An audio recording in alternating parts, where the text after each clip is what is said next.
Many in the LGBTQ community, Maria, are already at a financial disadvantage, especially trans people. What are you seeing in your work, and what are some of the implications to the trans community in this current economic climate that we're in? I mean, just as you just said, like when you're already living on the margins, anything that hits everyone will disproportionately affect those people on the margin. And of course, I mean, there are many in the LGBTQ communities that are shut out from formal economies, for example. They don't have access to jobs. We saw this very prominently during the pandemic. We launched a research project and a fund that ended up supporting over 170,000 LGBTQ people globally. And, many people didn't have the opportunity of working from home. They cannot go back to their original families because they may have been kicked out or not welcome. And so, of course, we expect to see this over this recession and financial hardship. And I think it's important to remember that it's not just something, it's not equal for everyone. If you are already shut out, then you will be disproportionately affected, most likely. And of course, that definitely applies to trans people who have faced even more barriers when it comes to the job market, for example. So it is definitely a very serious challenge. Right. I just want to stay in the UK a little while longer. There is a potential for a new government to be formed in the next few days, weeks, months. What would you like to see on the agenda for the government, specifically for trans rights? I mean, the UK, I think over the last few years have really stood out when it has come to a hostile climate for trans and non-binary people. It's very unfortunate. I mean, the UK has dropped in ILGA Europe's Rainbow Index. The UK was supposed to host a global conference. It was cancelled.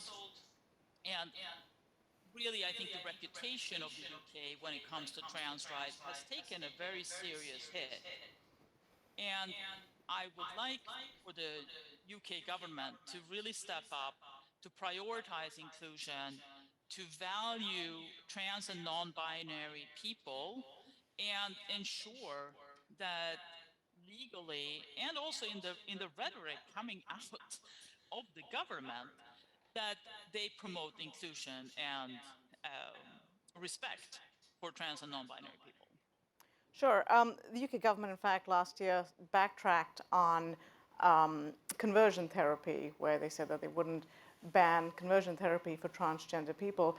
Can you talk a little bit about, in your experience, the harmful implications of conversion therapy, especially on trans youth? Yeah, so Outright has actually done a lot of research globally around what we now call conversion practices, because no one should be fooled. There's nothing therapeutic about this. It's got nothing to do with actual therapy that you provide therapy to people to help them. Conversion practices are really a way of trying to force change in people's sexual orientation or gender identity. And so legal bans are just one way and one avenue to curb these practices that unfortunately can create lasting harm in the people who are subject to them, whether they actually seek them out themselves or they most likely are forced to do so. And so the idea that okay, maybe we'll have a ban on sexual for conversion practices when it comes to sexual orientation, but yeah, when it comes to gender identity, no, that's too complicated or it's not important. I mean, that just sends so much the wrong message. No one should be forced to change their, and you can't change. I mean, you have the gender identity that you have, and you need to be able to express it. You need to have it, be able to have it recognized. And so the idea that somehow we should allow people to try to change other people's gender identity, it's just wrong. And I mean, of course, I mean there has not been a ban, and it seems like rumors have it that maybe there even won't be a ban. I really hope that the UK government rethinks this and moves forward on this, because conversion practices do not belong in society anywhere, and certainly not in the UK. You mentioned rhetoric, and I just want to move to the U.S. now, where we have seen a surge in anti-trans rhetoric and a surge in legislation as well. Bloomberg Equality ran an analysis of statewide bills that were put forth this year, and nearly 60% of them were specifically against transgender healthcare. What are the real-world ramifications of these bills? So first of all, I think it's important to know that this isn't just the US, it's not just the UK. This is a global push against trans rights. And the real world ramifications, of course, is, I mean, you're literally telling people that their lives don't matter. That's the message that's being sent. And of course, the targeting of trans youth, I think it's important to know this isn't actually about protecting trans youth. This is because those who are pushing these bills have realized that there is something about, we all want to protect children, we want to protect youth, and so they have found a narrative, or they have established a narrative that is what they are doing. But they really are not. They're not trying to protect trans youth, or they are trying to attack all trans people, all non-binary people, anyone who falls outside of a rigid binary system. And that is what they're doing. But of course, in real life, it means that they are trying to take away healthcare decisions from individuals and their families, and saying, well, you can't have access to this. You can't have access to this healthcare, no matter how much you need it, no matter whether it's going to save your life or not, no matter whether it's going to give you a good life as an adult or not. We don't think that you should have access to this healthcare. It's not based on science. It's not based on, normally you wouldn't have legislation about particular kinds of healthcare that can be provided or not. This is ideological. It's not about protecting trans youth or anyone else. And do you think that this targeting of trans people is actually succeeding in energizing the base? Yes, unfortunately, it is. It's not just what I think. It's proven that it is working. And I mean, I'm not going to go through all the all the examples, but I mean, there's proof of surges in hateful rhetoric on social media. For example, we've seen this both from the US and from the UK. We've seen outright attacks on people using social media, but also taking that into real life. So surges in hate crimes. I mean, there's the UK trans support group Mermaids. They've had to limit their phone hotline because their staff is getting so harassed by people calling in. So, and I mean, we've seen that in the US as well with the organization, the Trevor Project has also been targeted by callers who are flooding these support services with messages. And I mean, what are you trying to do then? You're trying to limit access for people who are in crisis, who are reaching out for support to a nonprofit that's providing this help that people need, including preventing people from trying to kill themselves. And hateful people are flooding these services, making them more inaccessible. I mean, that is a real life problem and a horrible, horrible push to, as you said, like energize people. And I mean, what they do with their energy is just, it's hateful. And so it really does have real life consequences. So, should social media have more guardrails on the platforms that we're all on? I definitely think that it's important that social media platforms do not allow this kind of excessive hate. And I mean, we see this is a global problem. And clearly, the sort of the AI monitoring of hate is not enough. And I've heard from so many people who have reported really significant levels of hate, and they're not being heard. It's very difficult to get materials taken down or taken off these platforms. And unfortunately, of course, I mean, the side that are spewing this hate, they are using the same platforms to organize and coordinate hate attacks. Yeah.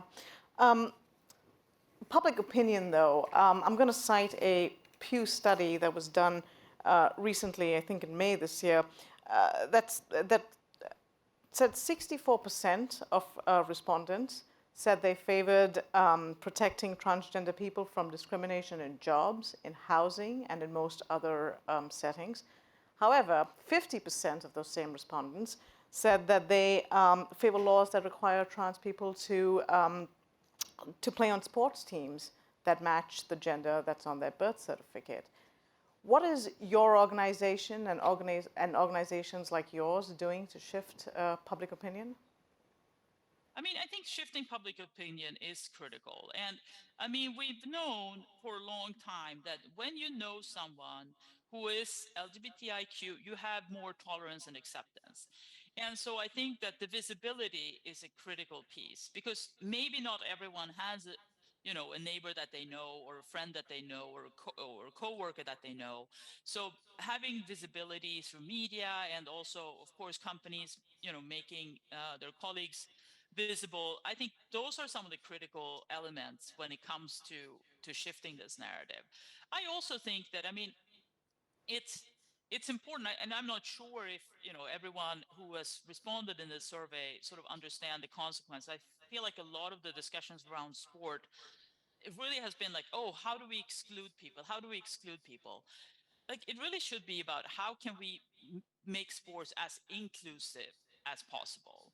And I think that it's critical to shift those narratives to, because I mean, wouldn't we, I mean, when it comes down to it, don't we all want to live in a society that is inclusive? And how can we make it so? And I mean, I think that it's a responsibility of everyone, including governments, including nonprofits like Outright, and many others. And it really is the charge to all of us to promote inclusion. You sort of touched upon the theme of the day, which is building a fair future.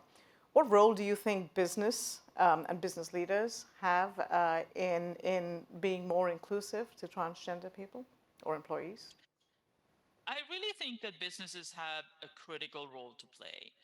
And I think this is something that, I mean, I'm from Sweden originally. I saw sort of Swedish laws change, and didn't initially, personally, I wasn't sure, like, do businesses have a role? Isn't it like legislation that should fix everything? And of course, with more experience and seeing the context in different countries, I've come to realize that actually no, it is not. You can't wait for legislation to fix everything. And you have too many situations where legislators are not willing to do something that they feel is risky for them. Businesses speaking out and living their values, I think, is critical. It contributes to visibility.